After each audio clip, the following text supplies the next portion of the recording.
नमस्कार, मैं श्रेया और आप देख रहे हैं बातें यूपी की। मैं हाजिर हूं उत्तर प्रदेश की 10 बड़ी खबरों के साथ। रेलवे ने बरेली मुंबई और सहारनपुर प्रयागराज स्लीपर वंदे भारत एक्सप्रेस ट्रेनों के संचालन की कवायद तेज कर दी है। बरेली से शुरू होने वाली मुरादाबाद मंडल की पहली स्लीपर वंदे भारत एक्सप्रेस एक ओर से 1600 किलोमीटर की दूरी तय कर रही है। इसके लिए 1 माह तक ट्रायल और स्पीड ट्रायल किया जाएगा। सहारनपुर प्रयागराज वंदे भारत के लिए भी रूट तय कर लिया गया है। वैकल्पिक रूटों पर भी विचार किया जा रहा है। जल्द ही रेलवे बोर्ड की ओर से नोटिफिकेशन जारी होने की संभावना है। बढ़ते हैं अपनी अगली खबर की ओर। उत्तर प्रदेश अधीनस्थ सेवा चयन आयोग के अध्यक्ष पद के लिए दोबारा विज्ञापन जारी किया जाएगा। जुलाई में जारी विज्ञापन के तहत 50 से ज्यादा लोगों ने आवेदन किया था, लेकिन किसी का भी नाम फाइनल नहीं हो सका। अब प्रदेश सरकार ने दोबारा विज्ञापन जारी करने के लिए निर्देश दिए गए हैं और जल्द ही नए आवेदन आमंत्रित किए जाएंगे। बढ़ते हैं अपनी अगली खबर की ओर।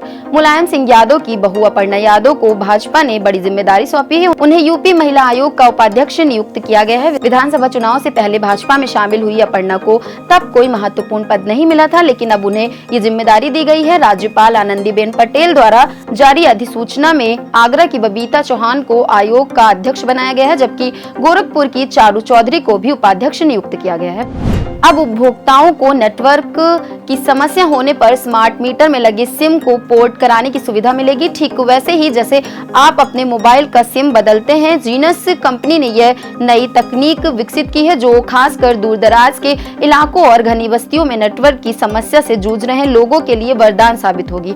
एयरटेल और जियो के सिम से लैस इन स्मार्ट मीटरों को 4G से 5G में भी अपग्रेड किया जा सकेगा। इसका सबसे बड़ा फायदा दूर दराज के इलाकों और खराब नेटवर्क वाली घनी बस्तियों में मिलेगा। बढ़ते हैं अपनी अगली खबर की ओर। उत्तर प्रदेश में निर्माणाधीन 71 राजकीय महाविद्यालयों को अब पब्लिक प्राइवेट पार्टनरशिप मॉडल पर नहीं बल्कि प्रदेश सरकार स्वयं संचालित करेगी। इन महाविद्यालयों के लिए असिस्टेंट प्रोफेसर के 1062 नए पद सृजित किए जाएंगे, जिनमें कला, विज्ञान, वाणिज्य और लाइब्रेरी के पद शामिल हैं। इसके साथ ही प्रयोगशाला सहायक और कनिष्ठ सहायक के कुल 497 पदों पर सीधी भर्ती की जाएगी। प्राचार्य, प्रधान सहायक और वरिष्ठ सहायक के 71 पदों पर पदोन्नति से तैनाती होगी। वहीं अन्य आवश्यक स्टाफ की भी भर्ती आउटसोर्सिंग के जरिए की जाएगी। बढ़ते हैं अपनी अगली खबर की ओर। उत्तर प्रदेश सरकार भर्ती परीक्षाओं को पूरी तरह से फुल प्रूफ बनाने के लिए निजी एजेंसियों की दखलंदाजी खत्म करने जा रही है। यूपीएससी की तर्ज पर अब राज्य में भी भर्ती परीक्षाओं के प्रश्न पत्र तैयार करने से लेकर छपाई तक का काम सरकारी मुद्रण एवं प्रिंटिंग प्रेस में ही कराया जाएगा। सरकार का उद्देश्य पर्चा लीक की घटनाओं को पूरी तरह से रोकना है, ताकि परीक्षाएं निष्पक्ष और सुरक्षित हो सके। बढ़ते हैं अपनी अगली खबर की ओर। इलेक्ट्रिक वाहन खरीदने वालों को सब्सिडी मिलने का रास्ता साफ हो गया है। परिवहन विभाग ने इसका पोर्टल शुरू कर दिया है। सब्सिडी उन्हीं वाहन स्वामियों को मिलेगी जो ऑनलाइन आवेदन करेंगे। इसका लाभ करीब 50,000 से अधिक वाहन स्वामियों को मिलेगा। इलेक्ट्रिक वाहन पर सब्सिडी लेने के लिए उत्तर प्रदेश इलेक्ट्रिक वाहन क्रय सब्सिडी पोर्टल UPEV-subsidy.in पर आवेदन करना होगा। ये सब्सिडी केवल एक ही वाहन पर दी जाएगी। एग्रीगेटर्स, फ्लीट ऑपरेटरों को ये खरीद सब्सिडी अधिकतम 10 2 पहिया या 4 पहिया की खरीद पर और अधिकतम 5 ई बस या ई गुड्स कैरियर खरीदने पर दी जाएगी। बढ़ते हैं अपनी अगली खबर की ओर।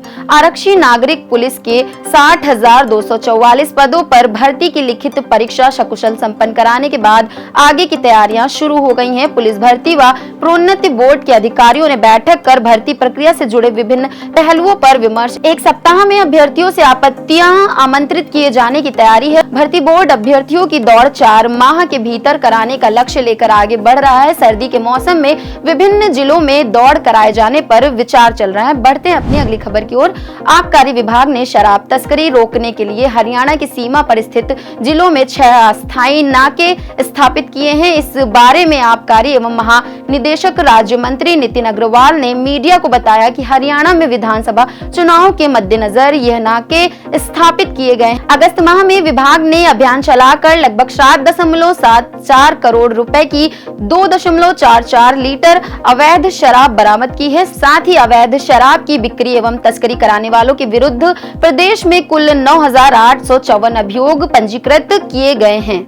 बढ़ते हैं अपनी अगली खबर की ओर। अब काशी के प्राचीन पारंपरिक हस्तशिल्प और आधुनिक उत्पाद ग्रेटर नोएडा में होने वाले यूपी इंटरनेशनल ट्रेड शो में रंग बिखेरने के लिए तैयार हैं। ग्रेटर नोएडा के India expo centre and mart में 25 से 29 सितंबर तक आयोजित होने जा रहे यूपी इंटरनेशनल ट्रेड शो में विश्व भर से आने वाले खरीदार बनारस के परंपरागत कारीगरों के हुनर और आधुनिक उत्पादों को देखेंगे। इससे हस्तशिल्पियों समेत अन्य उत्पाद को अंतर्राष्ट्रीय बाजार मिलेगा। यूपी इंटरनेशनल ट्रेड शो में 15 हस्तशिल्प 1 डिस्ट्रिक्ट 1 प्रोडक्ट के 6 सूक्ष्म लघु एवं मध्यम उद्यम के और 8 निर्यातक बनारसी सिल्क साड़ी तथा कालीन उद्योग से जुड़े उद्यमी शामिल हो रहे हैं। यूपी इंटरनेशनल ट्रेड शो में महिला उद्यमियों के लिए खास स्टॉल लगाया जा रहा है।